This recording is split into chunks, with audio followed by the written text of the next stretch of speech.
महात्मा पर स्वार्थ के कारण संत लिया अवतार, पर स्वार्थ के कारण संत लिया अवतार, पर स्वार्थ के कारण संत लिया अवतार, पर स्वार्थ के कारण संत लिया अवतार। यह महात्मा पंटू साहब जी महाराज की वाणी है। आए दिन सत्संग में हमने आपके बारे में विस्तार से सुना है। बचपन से आपको प्रभु मिलन की प्यास थी और प्यासा पूरी कोशिश करके प्यास को मिटाना चाहता है। इस परमार्थी प्यास को मिटाने के लिए आप अनेक संतों महात्माओं के सत्संग में गए, लेकिन जिसकी खोज थी वह नहीं मिल रहा था। शब्द रूप, मादक रूप। कोई शुभ दिन आया कि आपको ऐसे महात्मा मिल गए और उनका नाम हम जानते हैं, श्री गोविंद जी महाराज साहब था। ये होनहार महात्मा जो जिंदगी में महात्मा बनते हैं, ये जब अपने सतगुरु के सामने जाते हैं तो ऐसा होता है जैसे सूखे बारूद को हम आग के नजदीक लाते हैं और एकदम वो बारूद आग पकड़ता है। देख करके उनके आशिक बन गए। आशिक किसको कहते हैं? प्रेमी किसको कहते हैं? जब सच्चा प्रेम आता है तो सब शक्लें अंदर से मिट जाती है, सब प्यार पिघल जाते हैं। प्रीतम की शक्ल सामने मंडराती है, मन में बस जाती है, दिल दिल से जुड़ जाता है। वापस आना नहीं चाहते थे। गुरुदेव ने कहा कि जो नाम तुमको दिया है, इसके जरिए तेरे को उस सतगुरु को प्रकट करना है जिससे फिर जुदाई एक सेकंड भी नहीं होती। प्रीत देह स्वरूप से शुरू होती है, अंतर्मुख लीड करती है, जीवन का मनोरथ पूरा होता है। हुक्म मान करके आप अपने काम पर वापस आते थे। बनिए की छोटी सी दुकान, कभी स्कूल में नहीं गए, लेकिन भक्ति के प्रबल संस्कार थे। छोटे से खेत में एक छोटी सी झोपड़ी बनवाई, उसमें फुर्सत की एक एक घड़ी एकांत में बैठ करके गुरुदेव के सिमरन, ध्यान और भजन के अंदर लगाई। जब मौका मिलता दर्शन को आते। प्रीत दो किस्म की होती है। बाहर की प्रीत जिसमें गुरु का दर्शन और उनका प्रवचन और सत्संग, फिर उनकी साजी निवाजी संगत, प्यारी संगत, उनकी दिल व जान से सेवा करना, और अंतर की प्रीत कि अपने व्यक्ति को शिव नेत्र के अंदर टिका करके सिमरन ध्यान करके अपने सूरत को शब्द से जोड़। आपने हर प्रकार से दोनों तरफ से गुरु से प्रीत की और जिंदगी के अंदर बदल गए। बदला किसने? आपके महान गुरुदेव ने। और ये जो पलटू नाम है, ये खुश होकर के गुरुदेव ने इनके ऊपर रखा, क्योंकि बिल्कुल पलट गए, बदल गए, गुरुमुख बन गए। इनके घर का नाम क्या है आज तक पता तक नहीं चला। फिर गुरु साहब ने जाते वक्त संगत की सेवा आपके हवाले की। क्या संगत के फुलवारी का माली बनाया और हुक्म बख्शा कि ये संगत की बगीची है, इसके अंदर मेरे बुजुर्गों ने पौधे लगाए हैं और मैंने भी लगाए हैं, बेटा आपको भी लगाने हैं। पिछले पौधों की देखरेख करनी है और नए पौधे भी लगाने हैं। क्या अर्थ कि जिन जीवों को हमारे गुरुजनों ने चिताया है, उनको सत्संग सुनाना है। ये जानशीन काम करता है कि जो इनके लाइन में पिछले महात्माओं के चिताए हुए जीव होते हैं, वे उनका दर्शन करें, सत्संग सुने, अपनी शंकाओं का समाधान करें, नाम की कमाई का शौक पैदा करें।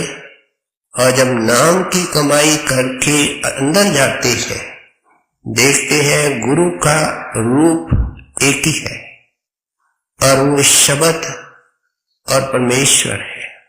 बाहर आकार जरूर बदलेगा, क्योंकि ये प्रकृति का नियम है।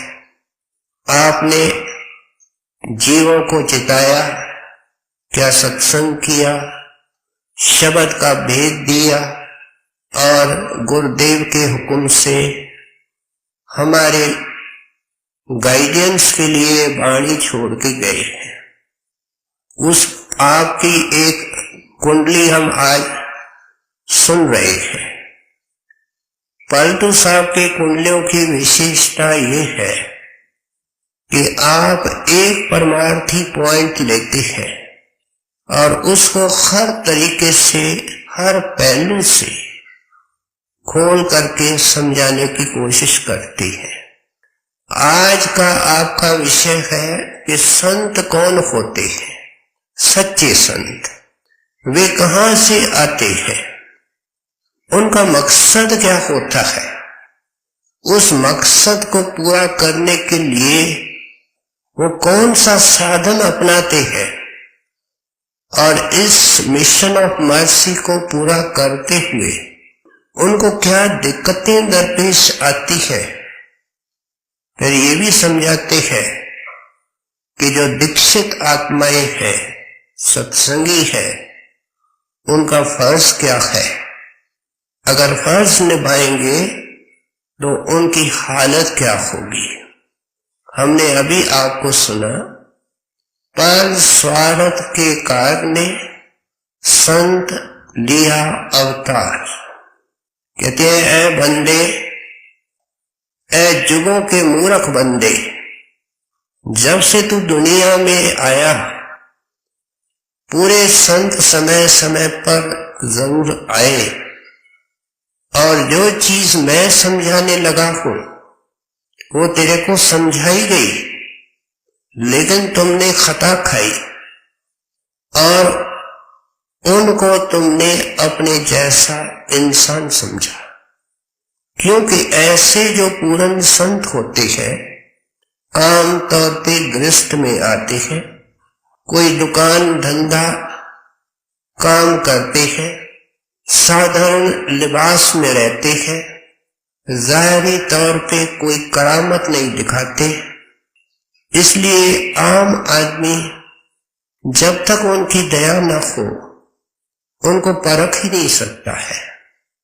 पलटू साहब की भावना क्या है कि फिर तेरे को मौका मिला है सुनने का और मुझे हुक्म मिला है तेरे को समझाने का, वो क्या है कि दुनिया में दो किस्म के काम है, एक स्वार्थ, दूसरा परमार्थ।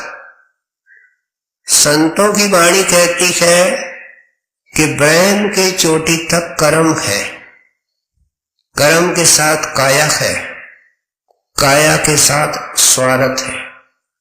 परमार्थ ब्रह्म से ऊपर मालिक के देश के तरफ ले जाने वाली शक्ति है।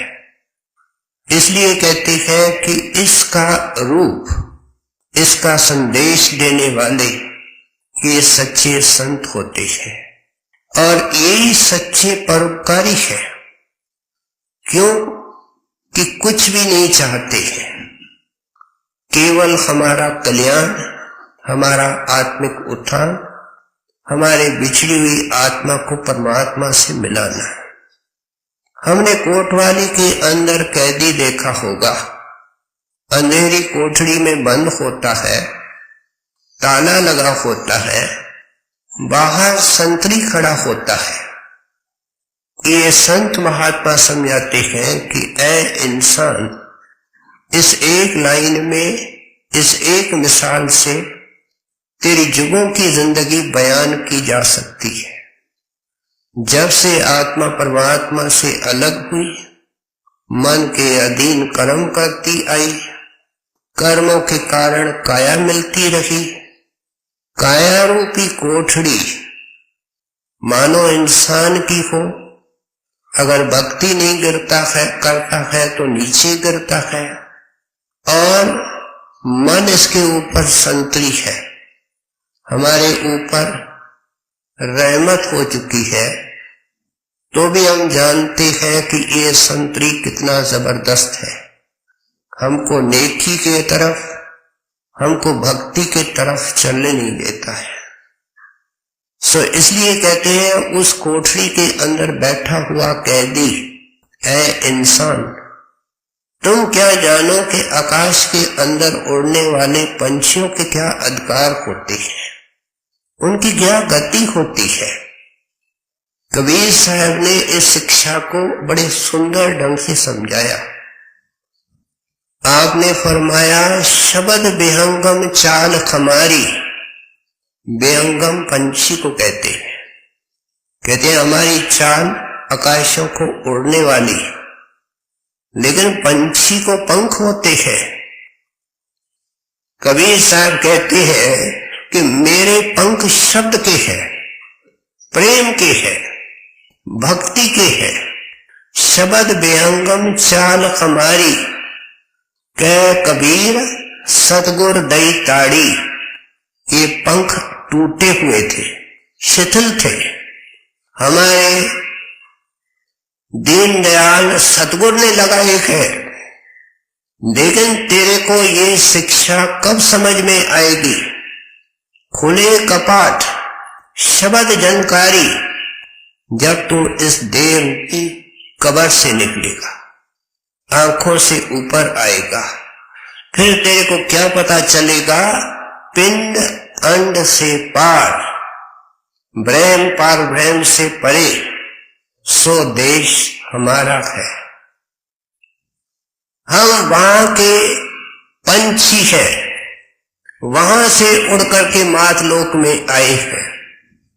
आए दिन आपकी वाणी सुनते हैं, सोए बैठे खड़े उताने, यही तो इंसान काम करता है। लेकिन कह कबीर हम उसी ठिकाने। बाहर से मिसाल मिलती है, सूरज कभी धरती पर नहीं आया, लेकिन सारी धरती, सारी ये पृथ्वी उस सूरज के सहारे काम करती है। कभी उन्होंने धरती को टच नहीं किया। हमारे सामने मिसाल है कि उनकी किरणें सारे इस दुनिया को, रचना को चला रही है। इस तरह उस सतलोक के अनामी के अंदर रहने वाला हमारा सच्चा पिता, सतपुरुष वहां है। संत का ठिकाना भी वहां है। जब देह के अंदर बैठता है तो जैसे करने यहां काम करती है, ऐसे उस शरीर के अंदर बैठ करके, जिसको हजूर महाराज जी अंग्रेजी के अंदर डिफ्यूज्ड स्पिरिचुअलिटी कहते हैं, जो किरणों का काम है, संत वो काम करते हैं। संतों की देह नजर आती है। हमने देखा है डेरे की किताबों से कि बड़े महाराज जी का वचन काफी खुला जमाने के अनुसार, लेकिन हजूर महाराज तो अति गुप्त रहे। उन्होंने कभी अपने बारे में कुछ नहीं ऐसी खुशबू निकलने दी, लेकिन अत्तर को कितनी देर छिपा सकते हैं। डेरे में सुबह को हिंदुस्तानियों के लिए सत्संग होता है, उसमें विदेशी भी आते हैं। शाम को अंग्रेजी में उनकी मीटिंग होती है। वे वहां सवाल भी पूछते हैं और हजूर महाराज जी कृपा करके उनको उत्तर भी देते हैं। एक सवाल जो कभी कभी पूछा जाता था कि सुबह के सत्संग का क्या विषय था, क्योंकि वो हिंदुस्तानी में होता है, वे समझ नहीं पाते हैं। जब देखते हैं कि आज तो सारे लोग हिल नहीं रहे हैं, सारी संगत बड़े ध्यान से सत्संग सुन रही है, तो वो समझ जाते हैं कि कोई ऐसा एब्सॉर्बिंग विषय है कि जो इनको अति रुचिकर शिक्षादायक लगता है। तो महाराज जी से उन्होंने यही प्रश्न किया, बेनती की कि हजूर सुबह के सत्संग का क्या विषय था। आमतौर पे महाराज जी 5-7 मिनट में उनको सुनाया करते थे। उस दिन खामोश रहे। दूसरे ने उस सवाल को दोबारा दोहराया और अर्ज की, महाराज जी फिर भी खामोश रहे। तीसरे ने कहा, हजूर सारे एकाग्र होकर के पूरे अटेंशन से सत्संग सुन रहे थे, कृपा सिंह थोड़े में बता दीजिए। तो महाराज जी को मजबूर होकर के अंग्रेजी में एक लाइन कहनी पड़ी, आई वॉज हार्डली देयर, क्या मैं सत्संग में मौजूद नहीं था। अब इसका क्या अर्थ है, इसको हम क्या समझ सकते हैं। जवाब ये दिया कि मैं सत्संग में ही नहीं था, जबकि पौन घंटा संगत ने दर्शन भी किया और देखा कि बैठे हुए हैं। इसको कहते हैं देह के अंदर विदेह। वो उनकी देह नजर आती है, लेकिन एक महान अलौकिक शक्ति उनके अंदर बैठ करके काम करती है। जब तक ये शिक्षा हमारे अंदर प्रवेश नहीं करेगी, परमार्थ से कभी हमको लाभ नहीं होगा। गुरु साहब ने इसी नुक्ते को, जिसको पलटू साहब ने आज लिया है, अपने वाणी के जरिए समझाते हुए कहते हैं, जन्म मरण दोहू में नाही, जन परोपकारी आए। ये संत न जन्म में है न मरण में है। जब हमारे सामने जन्म भी लेते हैं और चोला भी छोड़ते हैं, सब बात को गहराई से विचारना चाहिए। ये जन्म लेते हैं हमारे खातर, और जब मालिक का उनका हुक्म और मिशन पूरा होता है, वो अपने देश को चले जाते हैं। जैसे परदेश में कोई कमाने जाता है, किसी विशेष मिशन से जाता है, अपनी मिशन को पूरा करके वापस घर में आता है। जन्म मरण दोहू में नाही, जन परोपकारी आए।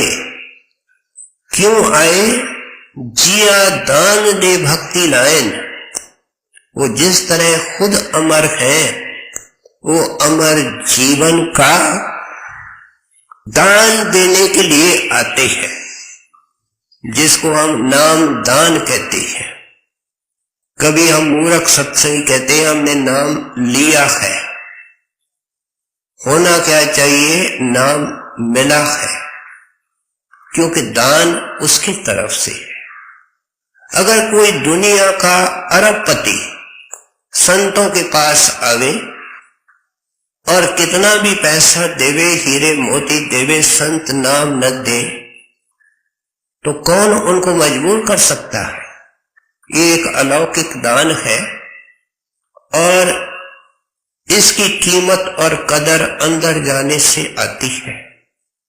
जिया दान दे भक्ति लायन, वो भक्ति का बीज हमारे अंदर बो देते हैं जिस वक्त नाम दान देते हैं।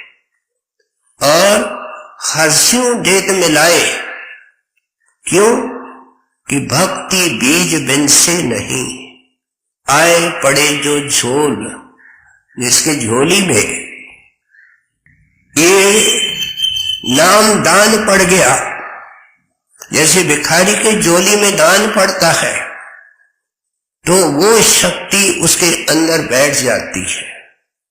अवेर सवेर उसको ट्रांसफॉर्म करके और उसको मालिक से मिला करके, मन रूपी भूत से छुटकारा दिला करके, कर्म की गंदगी से साफ करके उसको घर पहुंचाएगी।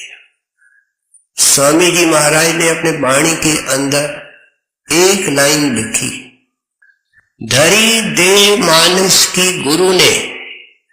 धरी का अर्थ कि उन्होंने धारण की, हमको शरीर के अंदर डाला गया है, अंधेरी कोठरी में कैदी है। धरी दे मानुष की गुरु ने, बा अख्तियार वो लेते हैं, बा अख्तियार छोड़ते हैं। इसलिए तो यहां पलटू साहब संत लिया अवतार कहते हैं। अवतारित हिंदी में क्या अर्थ रखता है कि बा अख्तियार शरीर में आना, बा अख्तियार शरीर को छोड़ना। जैसे पंछी जमीन पर उड़ारी मारी पहाड़ पर, पहाड़ से नीचे, नीचे से ऊपर। सो इसलिए धरी दे मानुष की गुरु ने, ज्यों त्यों करे तेरा करे कल्याण। कहते हैं ऐ बंदा मूर्ख, तू अपने कल्याण को तो जानता नहीं। दुनिया के लोग तो औरों का कोई सामाजिक काम करके सोचते हैं कि ये कल्याण की योजनाएं हैं, ये उनको मुबारक हो। लेकिन कल्याण का अर्थ संत मत में एक है कि आत्मा को परमात्मा के अंदर मिलाना, जहां से इसके वापस नहीं आना। कहते हैं ये काम तुमने कभी चाहा तक नहीं। कोई शुभ घड़ी थी, तेरे को आदमी मिला, कोई पुस्तक मिली और तू उनके चरणों के अंदर पहुंच गया।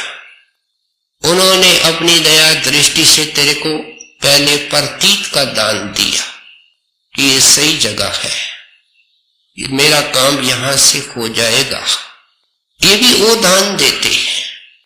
और फिर प्यार का दान दिया, जिस वक्त अंदर अपने सामने बिठा करके चरणों की महान शरण दी, अपना शरणागत जीव बनाया। सो इसलिए कहते हैं कि ये काम वो कैसे करते हैं, तू तो चाहता ही नहीं। तू तो दुनिया का एक कीड़ा है जिसके अंदर रात दिन दुनिया की वासनाएं भरी हुई है। वो अपने मौज से इस काम को करते हैं।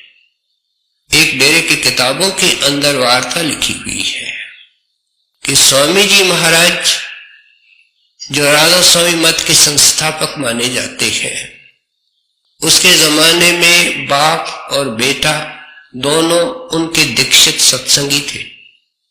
कोई ऐसी बीमारी आई, लड़का बीमार हो गया, चलने की तैयारी हो गई। सब ध्यान से सुनते जाए। पिता के आंखों में आंसू आ गए। लड़का आगे होकर के पिता को कहता है, पिताजी ये आंसू क्यों? कि तू मेरा एक तो इकलौता बेटा है, तू चलने लगा है, मेरे पास और क्या चारा है। कहने लगा कि पिताजी मैं मरने नहीं लगा,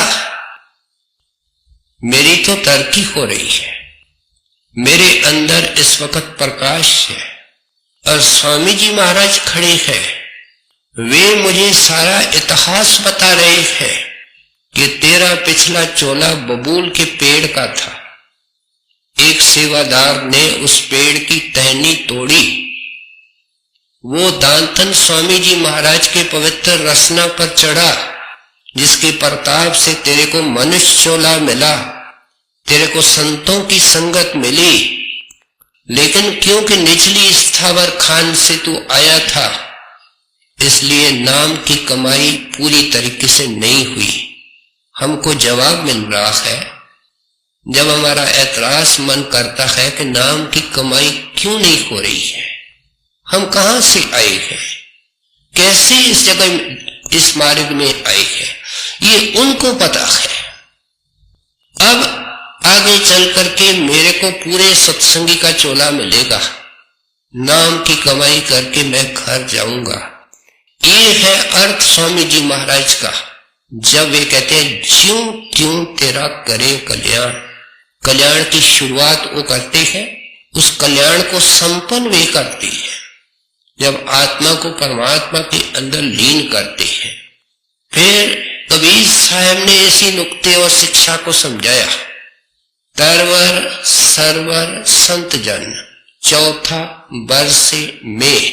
संतों के इस प्रकार को समझाने के लिए एक तो संत का जिक्र करते हैं, लेकिन उसको समझाने के लिए 3 मिसालें देते हैं बाहर से। एक पेड़ की, तरवर की, क्या लंबी राहें होती है, गवर्नमेंट छायादार पेड़ लगवाती है, परोपकारी लोग भी लगवाते हैं। मई जून के महीनों में अति तपन होती है और राही परेशान हो जाते हैं, किसी पेड़ के छाया का इंतजार करते हैं, क्योंकि उनका सारा शरीर तप जाता है। और जब पेड़ के नीचे आकर के बैठते हैं, शायद जिंदगी में हमको भी ऐसा मौका मिला हो, तो आकर के बैठने से शरीर ठंडा हो जाता है, मन ठंडा हो जाता है, अंदर से क्या निकलता है, आह शांति मिल गई, सुख मिल गया, कितनी गर्मी से बच गए। लेकिन कहते हैं कभी तेरे अंदर एक ख्याल उत्पन्न हुआ कि गर्मी गई कहां, गर्मी तो मौजूद है। उस पेड़ ने अपने ऊपर गर्मी ली है। कहते ये संतों की जिंदगी है। बड़े महाराज जी तो दिल को छेड़ने वाले लफ्जों में एक मिसाल दिया करते थे कि संतों को जब सत्पुरुष इस दुनिया में भेजता है, उनका देश अति शीतल अति सुखमय, उसको छोड़ करके जब यहाँ आते हैं, ये मल मूत्र की काया धारण करते हैं, दुनिया के ताने महने गर्मी सर्दी को सहन करते हैं, तो ये उनका काम ऐसा है जैसे बादशाह को सिंहासन से नीचे उतारना और कहना कि इस भट्ठी के अंदर कोयले छोंकने का काम करो। ये संतों की जिंदगी है जब ये दुनिया में हो, लेकिन नाम का आधार उनको दुनिया के अंदर चलाता है, और नाम का आधार दिन रात उनका सहारा बना होता है, और उसी का ही प्रसार, उसी का ही प्रचार करते हैं। सो इसलिए कबीर साहब कहते हैं ये उस तरवर की तरह, पेड़ की तरह होते हैं, और पेड़ जब छाया देता है तो एहसान नहीं जितलाता है। कभी पेड़ ने कहा, ऐ पथिक, ऐ राही, मैंने तेरे को बचाया है, सुना कभी? खामोश, संत उफ नहीं कहते। और जब सेवक तरक्की करता है तो शाबाश, आशीर्वाद उसको देते हैं कि तुमने मेहनत की है, तुमने हिम्मत की है। सब कुछ करने कराने वाले खुद होते हैं। इसलिए संत हमारे कर्मों की धूप लेते हैं, क्योंकि संतों को कोई कर्म अपना तो होता नहीं, पलटू साहब को किसी और जगह हमने सुना है, 3 लोक से जुदा है इन संतन की चाल, इन संतन की चाल कर्म से रहते न्यारे। जब उनको अपना कर्म है नहीं, क्योंकि नए कर्म देश से आए हैं, तो जो भी दुख सुख व्यापत होता है वो जीवों की तपन है। लेकिन इतने ये गंभीर होते हैं। हजूर महाराज से विदेशियों ने बारीकी से सवाल किए, अनेक बार किए, क्या गुरु सेवक के कर्म लेता है? तो आप एक जवाब देते थे कि इससे बड़ा कोई भरम नहीं है। ये संतों की महानता है, ये संतों की विशालता है कि वो सागर भी जाते हैं लेकिन उनके होंठ खुश्क होते हैं, वो कुछ बोलते नहीं है। इसलिए संतों के वाणी के अंदर जो बाहर की मिसालें दी गई है वो भी जहां तक पूरी एप्रोप्रिएट होती है, पूरी घटती है, वो दी गई है। फिर सरोवर की मिसाल देते हैं। हमारे इतिहास में एक वार्ता आती है कि किसी देश का बादशाह अपने प्रजा का हाल देखने के लिए रात को अकेला निकलता। अंधेरा है, देखता है कि एक आदमी ने खूब शराब पी हुई है, बेहोश हो गया है, गिर पड़ा है और उल्टा होकर के गिरा है और उसका मुंह जाकर के कचरे वाली नाली में पड़ गया है। बादशाह को दया आई, झुका क्योंकि वो अकेला था और अपना जोर लगाया, उस शराबी को सीधा किया। देखते हैं कि इसके मुंह में, आंखों में, सब तरफ गंदगी ही गंदगी है। इधर उधर बादशाह ने देखा, पानी मिल गया, पानी लाया, खूब उनको मेहनत करके साफ किया। चारों तरफ कीचड़ के छींटे उठे, बादशाह के कपड़े खराब हुए और फिर जब देखा कि इसका मुंह साफ हो गया है तो कोई तौलिया तो था नहीं, अपने जेब से रेशमी रुमाल निकाला, उसके मुंह को अच्छी तरह पोंछा। क्या रुमाल का खाल हुआ होगा, हम कल्पना कर सकते हैं। शराबी फिर भी होश में नहीं आया। बादशाह ने उसके सिर को अपने घुटने के ऊपर गोद में रखा और धीरे धीरे उसको मालिश करने लगा। शराबी का आखिर होश बाहर आया, आंखें खोली, देखता है, देख करके खाए मार करके रोने लगता है। वो जो बेस बदल करके बादशाह फिर करके आया था, वह पूछता है, भाई क्यों रोते हो? जवाब देता है, मेरे जैसा पापी कुकर्मी, उसका सिर बादशाह के गोद में और मेरे पास क्या चारा है। ये एक एक सत्संगी बहन, एक एक सत्संगी भाई, इसकी ये हालत होगी। इस वक्त विषय विकारों के अंदर हम लिवलीन हैं, ये गंदी गंदी नालियों के तरफ पड़े हैं। माया का खूब नशा हमको चढ़ा हुआ है। जो सोचते हैं वो माया है, बचा क्या? जो पहनते हैं, खाते हैं, मिलते हैं, देखते हैं, ये सब दिन रात माया का नशा चढ़ रहा है। ये संत जबरदस्ती हमको सत्संग में लाते हैं, जैसे हमने स्वामी जी महाराज को सुना, और सत्संग के और प्रेम के जल से हमको साफ करते हैं। हमारे सामने लाखों की संगत मौजूद है, क्या उनसे पिछला इतिहास भूला हुआ है? ऐसे लोग आपको मिलेंगे जिन्होंने 365 दिन मांस खाया, सफर में शराब की बोतल लेकर के चलते थे, आज 2-2 घंटे भजन करते हैं, छतों पर बैठे हैं, कोनों में बैठे हैं। ये सब क्या है? उस बादशाह की दया है जिन्होंने इनकी गंदगी को साफ किया है, होश में लाया है। होश में लाना क्या है? जब नाम की ये कमाई करेगा, नाम की कमाई करेगा, इसकी अंदर की आंख खुली कि परमेश्वर ने मुझे संभाला है, क्योंकि वो परमेश्वरी सच्चा संत बन के आता है। दुनिया में नकल है, इससे हमारा कोई वास्ता नहीं। असली हीरे है और हीरों की नकल होती है तो असल की कोई कीमत घटती नहीं है। असली की कोई हस्ती खत्म नहीं होती है, वे मौजूद भी है, उनकी कीमत भी है। अगर सच्चे संत नहीं होते तो नकली संत बनते कैसे? ये सच्चे की नकल है, हमारा वास्ता सच्चे से है, वाणी के अंदर सच्चे की महिमा है। सो इसलिए तीसरी मिसाल देते हैं वर्षा की। कहते हैं देखो वर्षा गिरती है तो भगवंत की तरफ से गिरती है, किसी बंदे की ताकत नहीं कि आसमान से पानी गिरावे।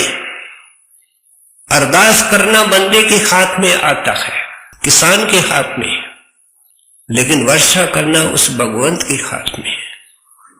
कहते हैं जब वर्षा गिरती है तो क्या होता है, जो सड़ी जली चीज होती है, सूखी होती है, सब तरफ हरी हरी हो जाती है, हरियाली छा जाती है। ये संत हम जन्मों जन्मों के आशा तृष्णा के धूप के अंदर जले हुए जीवों के ऊपर प्रेम की वर्षा करते हैं, दया की वर्षा करते हैं। ये कृपा सिंध होती है। सिंध का अर्थ सागर है। सागर के पानी को शायद कोई साइंसदान इसके बाद ये हिसाब लगा ले कितना इसमें पानी है, लेकिन उस परमेश्वर की दया का कौन था लगाए, कौन अंदाज लगाए कि कितनी बेअंत दया का सागर बनकर के ये आते हैं, देने के इंतजार में होते हैं। जीव नहीं लेते हैं तो इनको अफसोस होता है, इतने परोपकारी होते हैं। कहते हैं देखो इन तीनों मिसालों के ऊपर विचार करो। एक तरफ पेड़, सरोवर या वर्षा। जब वर्षा गिरती है तो ये नहीं देखती है कि ये खेत मुसलमान का है, हिंदू का है, ईसाई का है, अमीर का है, गरीब का है। वो गिरना जानती है, हरा करना जानती है। ये हाल पेड़ का है। पेड़ ने ये कभी पथिक से पूछा तो हिंदू है, तो मुसलमान है। सरोवर में आदमी जाते हैं, सब जातियों के जाते हैं। हम ऐसे महापुरुष के शरण में आकर के हमारी ये काली ऐनक अभी तक नहीं उतरी। ये अमीर सत्संगी है, ये विदेशी सत्संगी है, ये अच्छा सत्संगी है, ये बुरा सत्संगी है, ये फलानी जात का है, मैं फलानी जात का हूं। हजूर महाराज जी 40 साल कोई शायद ऐसा सत्संग होता जिसमें ये नहीं कहते शब्द गुरु सुरत मन चेला। न हिंदू है, न मुसलमान है, न ईसाई है। चेला कौन है? सुरत। उसको नाम दिया गया है। दिया नाम किसने है? शब्द गुरु ने, जो शक्ति इसके गुरु के अंदर आकर के इस राह के अंदर लगाती है। परंतु सामने एक विषय ली है, एक पॉइंट ली है और अच्छी तरह खोल करके समझाने की कोशिश करते हैं कि सच्चे संत क्यों दुनिया में आते हैं, किस तरह अपने मिशन को पूरा करते हैं। आगे सुनिए। पर स्वार्थ के कारण संत लिया अवतार, पर स्वार्थ के कारण संत लिया अवतार, संत लिया अवतार, जगत को राह चलावे, भक्ति करे उपदेश ज्ञान दे नाम सुनावे। अब सिस्टमैटिकली समझाते हैं कि ये संत जब दुनिया में आते हैं तो जीवों के उद्धार के लिए किस तरीके से इस मिशन को पूरा करती है। कहते हैं संत देखते हैं कि ये तो बिल्कुल अज्ञानी अंधे हो रहे हैं, ये तो परमात्मा की तलाश मंदिरों में कर रहे हैं, गुरुद्वारों और गिरजों में कर रहे हैं, मूर्तियों में कर रहे हैं, पत्थरों में कर रहे हैं, किताबों में कर रहे हैं। ये तो तीर्थों के अंदर और उद्यानों और पहाड़ों के अंदर कर रहे हैं। इतना ये अपना ख्याल नहीं लगाते, सोच विचार से काम नहीं लेते कि मानो सब जगह वो परमेश्वर है, तो क्या ये इंसान का चोला खाली है? ऐसे भी अति मूर्ख बंदे मिलेंगे जो कहते हैं भगवंत कहाँ है, कहाँ रहता है, किसने देखा है, क्या काम करता है। उस बेचारे को ये पता नहीं कि जो शक्ति उसके अंदर आवाज पैदा कर रही है, क्या वो बोलता है, वो आंखें जो देखती हैं, वो हाथ जो उठता है और लुकमा खाता है, वो पैर जो चलता है, वो शक्ति भगवंत है एन उसके अंदर, और शोभा उसके कारण है। जब वो शक्ति हटती है, इसको कोई देखना पसंद नहीं करता है, ठिकाने लगाने की फिक्र होती है, और बुद्धू पूछता है कि भगवान कहाँ रहता, कहाँ? गुरु साहब ने वाणी के अंदर क्या लिखा? घरे अंदर सब वत है, असली वस्तु तेरे शरीर में है, बाहर कुछ न है, बाहर की तलाश फजूल है। उत्तर में अमरनाथ है, दक्षिण में कन्याकुमारी है, पूरब और पश्चिम में गया और द्वारका है। चारों कोनों की खाक लाखों आदमी छान रहे, एक नहीं मिलेगा जिसने कहा कि अंदर प्रकाश देखा, अंदर शब्द की झनकार सुनी। संत दावा से कहते हैं पहले उसको अंदर देखो।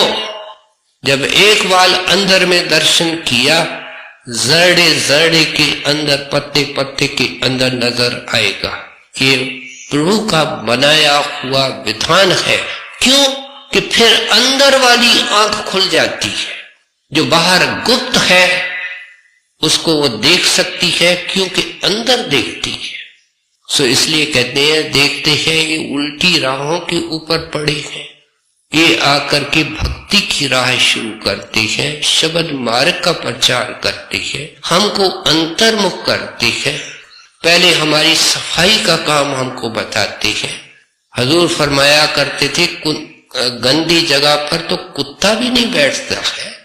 अगर उस परमेश्वर को अपने अंदर देखना चाहते हो तो अपनी जिंदगी पवित्र बनाओ, निर्मल बनाओ, और जो साधन और तरीका शब्द का हम देते हैं, दिल व जान से इसकी कमाई करो, निष्ठा से करो। हजूर तो फरमाया करते थे, जिस लगन से तू दुनिया के काम करता है, आज तू धनवान है, आज तू विद्वान है, तुमने कितना वक्त लगाया है, वर्कआउट करो, उतना वक्त लगाओ। बड़े महाराज तो दावा से कहते थे कि आप कामयाब होकर के रहोगे गुरु की कृपा से, लेकिन हमने तो इसको ताक में रखा हुआ है। बीमार जरूर है, दवाई अलमारी के अंदर बंद है, शिकायत जारी है, शिकायत बंद भी नहीं होगी। तो इसलिए आप कहते हैं ये आकर के, जिसको हम सहज योग कहते हैं, सहज का अर्थ दो है, एक तो आसान, इसके पैसे की कोई जरूरत नहीं, शक्ति की कोई जरूरत नहीं, बुद्धि की कोई जरूरत नहीं, इसमें तो प्रेम की जरूरत है। बिल्ली के पास क्या था? प्रेम। न शक्ल थी, न रूप था, न रंग था, न पैसा था, और वो प्रेम हमारे अंदर है जिसके टुकड़े हो चुके हैं।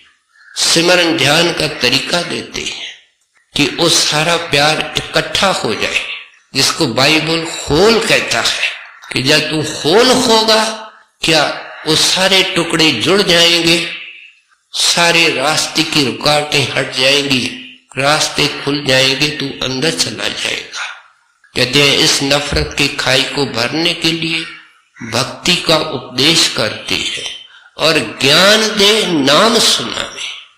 नाम कोई रस्म नहीं है, वो हमारे अंदर बैठ करके प्रेरणादायक शक्ति बन जाती है।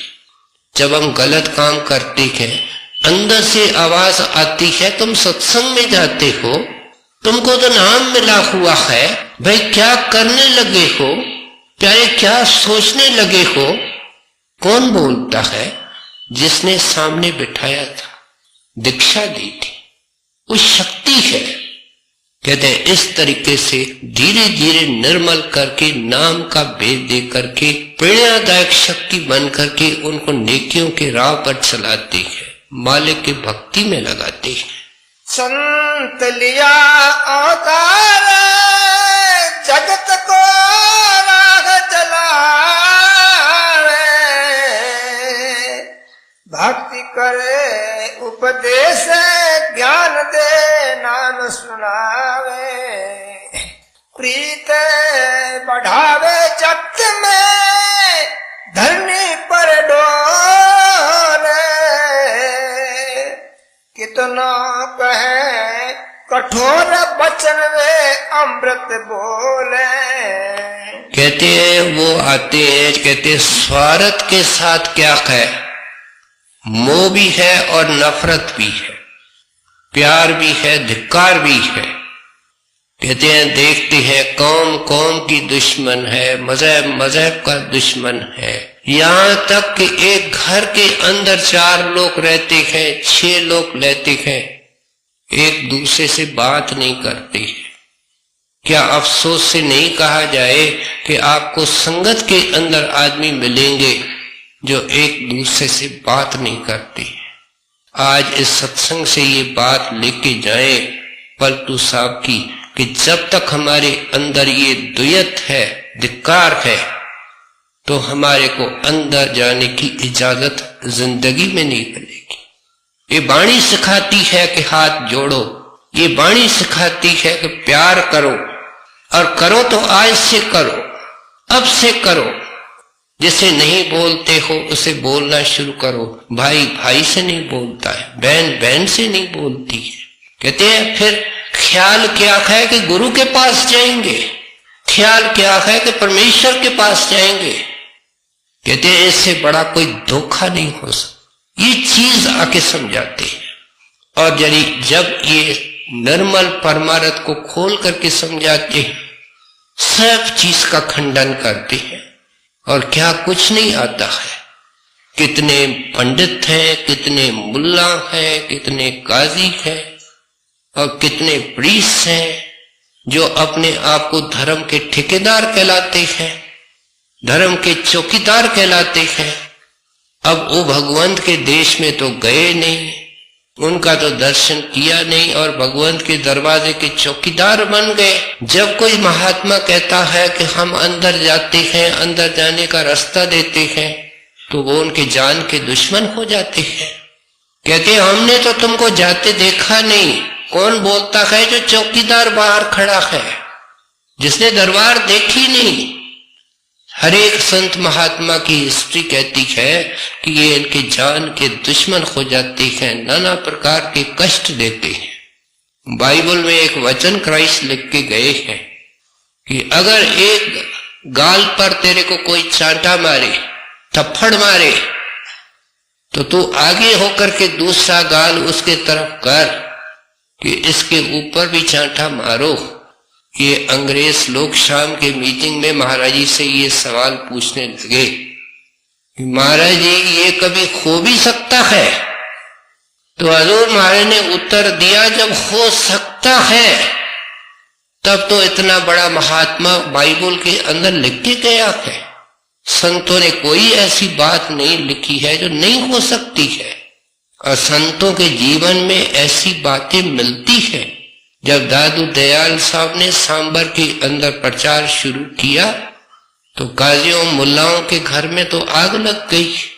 एक बड़ा काजी आया कि तुम कुफर की बातें करते हो। कहते हैं प्यारे, मैं तो अल्लाह की महिमा करता हूं, उस परमात्मा की महिमा करता हूं, और कोई सही बात है तो मुझे समझा दे। वो इतना जोश में था कि चांटा मार दिया। दादू दयाल साहब ने कहा कुछ और सेवा कर ले।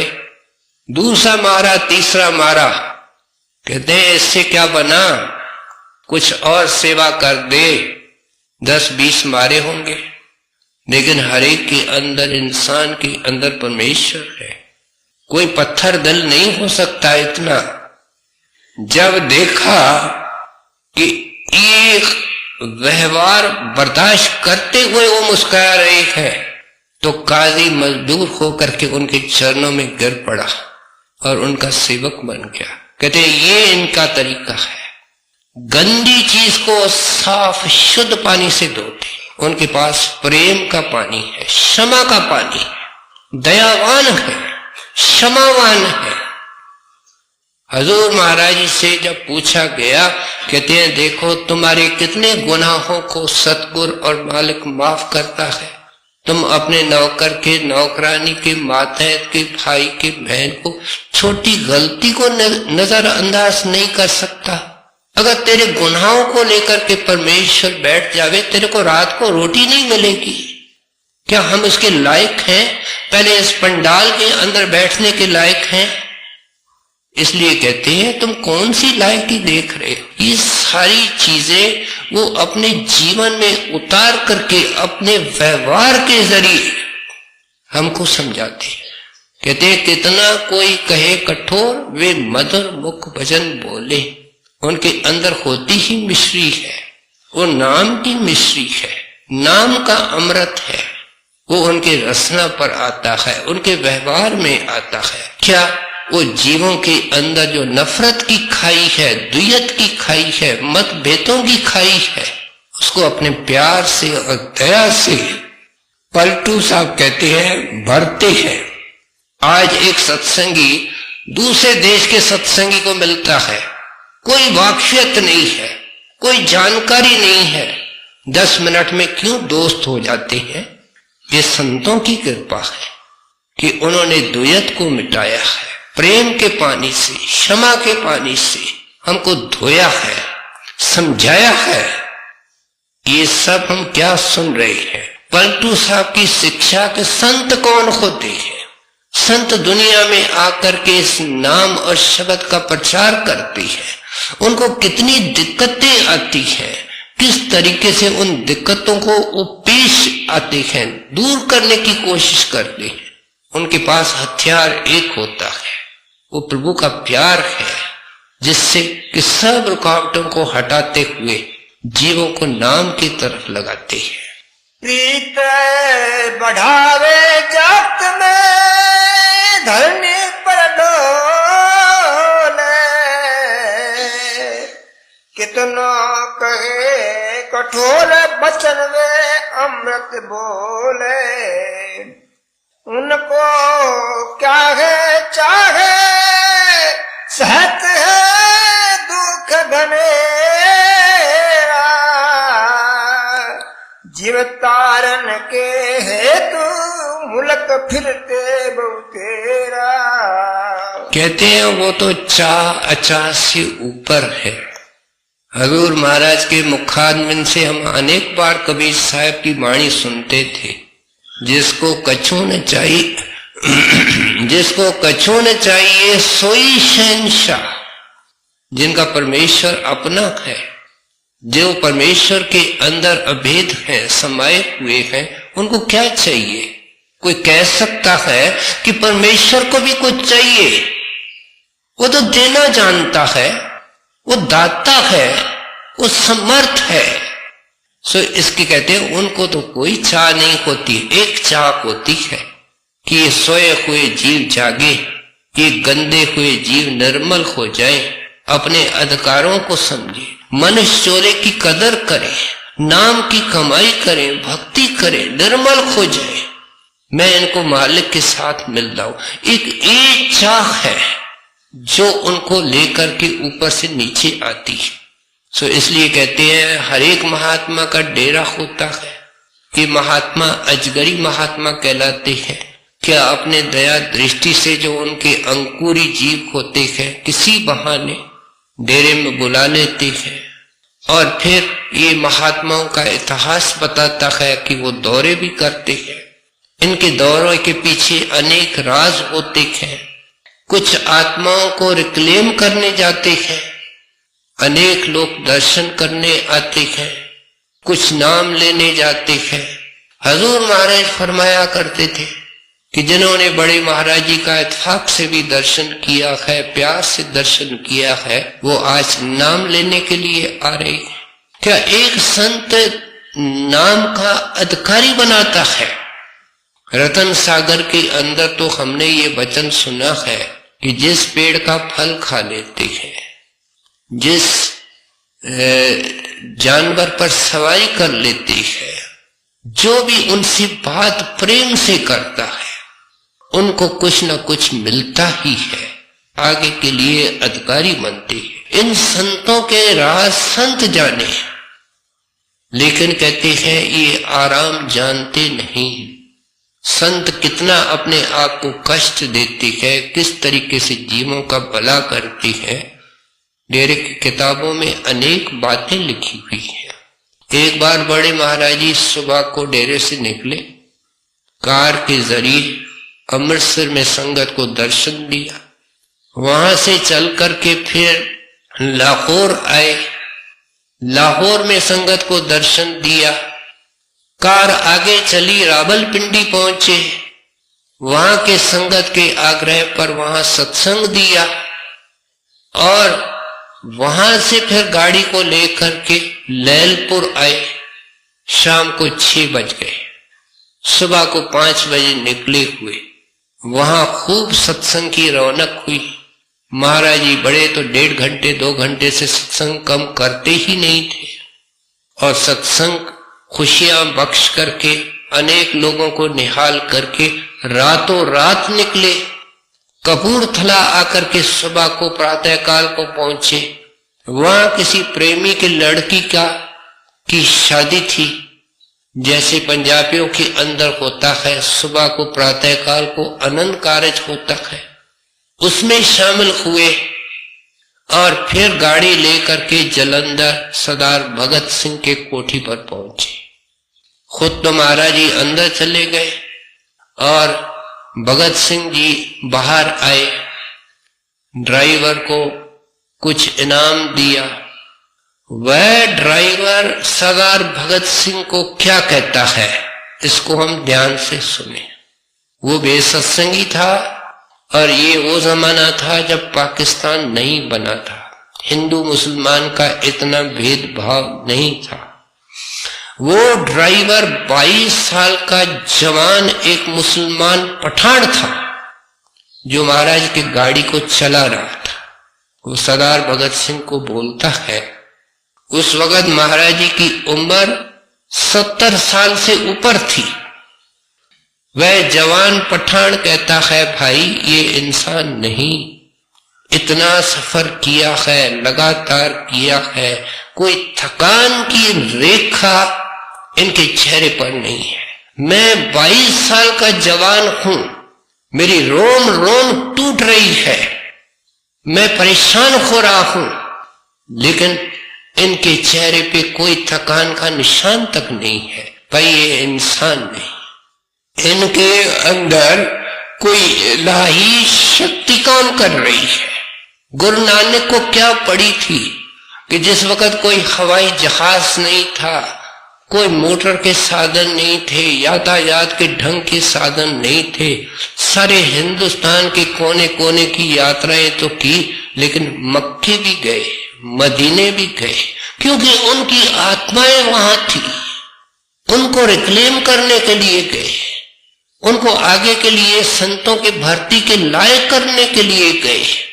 समझा रहे हैं कि संत महात्मा दुनिया के अंदर आकर के जीवों के उद्धार का किस तरीके से प्रबंध करते हैं और उसके अंतर्गत उनको कितने कष्ट उठाने पड़ते हैं, जो खुशी खुशी से उठाते हैं, क्योंकि मालिक का हुक्म बजाना होता है। उनको क्या है चाहे सहत है दुख घनेरा, जीव तारन के हेत मुल्क फिरते बहुतेरा, पलटू सतगुरु पाए के दास भया निर्वार, पर स्वार्थ के कारण संत लिया अवतारे। आखिर में पलटू साहब कहते हैं, अगर किसी के मन में ये शंका पैदा होती है, ये केवल सुनने की बातें हैं, कोई कल्पित बातें हैं, कोई कहानी है कि कोई मिसाल भी है? क्या इन संतों के संपर्क में आकर के कोई बदला भी है, कोई भगवंत को मिला भी है? तो पलटू साहब कहते हैं दूर जाने की क्या जरूरत है, आपके सामने ये पलटू दास बैठा है।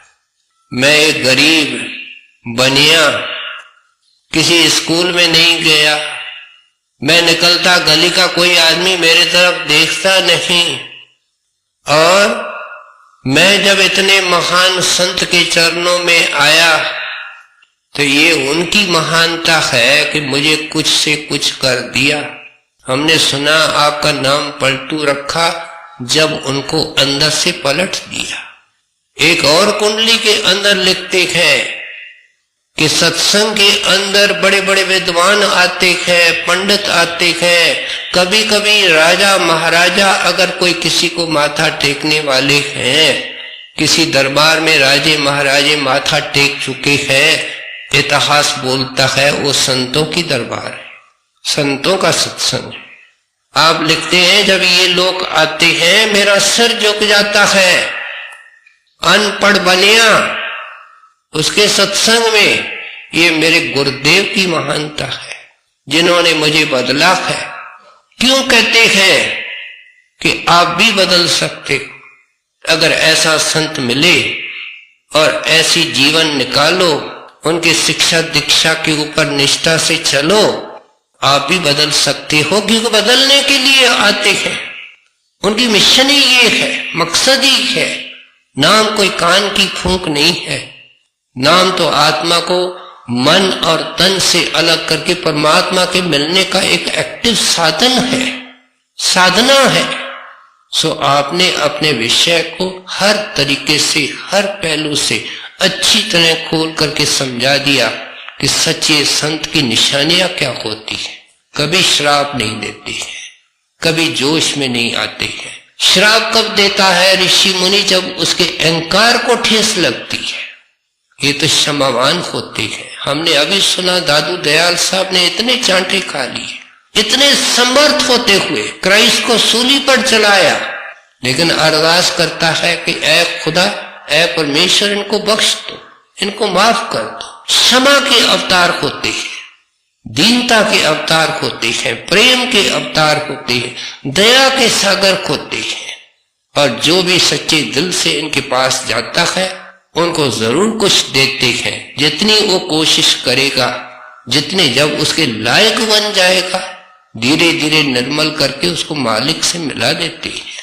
पलटू सतगुर पाय के दास भया निर्बार,